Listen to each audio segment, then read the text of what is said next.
आहे. जसं आपला धागा म्हणजे आपण जर लेफ्ट असेल तर येते आणि ही मागून येते, पण मी रायटी आहे. मी रायटी असल्यामुळे काय आहे, ही जे थ्रेडिंग आहे ही माझी समोरून येणार. ठीक आहे. तर आपण थ्रेडिंग न करता अगोदर आपण फोरहेड पाहू. फोरहेड करता वेळेस आपल्याला काय करायचं आहे, आपण रायटी असल्यामुळं हे जे हेअर्स आहे हे काय आहे आपल्या दिशेने आहे. तर आपल्याला धागा कसा चालवायचा त्याच्या अपोजिट दिशेने. तर आपण काय करणार, हे इथे बघा इथे होल असतो, तो थोडा टर्न करायला लावायचा क्लायंटला. टर्न करायला लावल्यानंतर आपला जो धागा आहे थोडासा अप चालवायचा, म्हणजे हा जो स्पेस आहे हा असा जमिनीला टेकवला तर इथे काय ना कॉर्नरला बघा.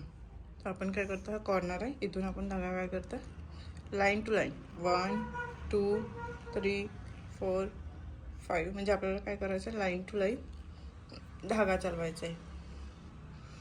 आपण जेव्हा लाईन टू लाईन धागा चालवू तेव्हाच हा फोरहेड कसा क्लीन दिसेल. बघा दिसतं, इथून एवढाच पार्ट बघा किती क्लीन दिसतात आणि हा पार्ट बघा कसा दिसतोय. त्यासाठी आपल्याला काय करायचं आहे, लाईन टू लाईन धागा चालवायचा आहे. इथे पण तसंच, इथला पार्ट इथून एवढा झाला, त्याच्यानंतर इथून एवढा स्टार्ट करायचा. भलाही स्पीडने करत असेल तरी पण आपल्याला लाईन टू लाईनच धागा चालवायचा आहे. त्यासाठी आपल्या दोन्ही हाताचं बॅलन्सिंग असणं खूप गरजेचं आहे. जर आपल्या हाताचा बॅलन्स असेल तर व्यवस्थित लाईन टू लाईन धागा चालतो. दिसतोय लाईन टू लाईन.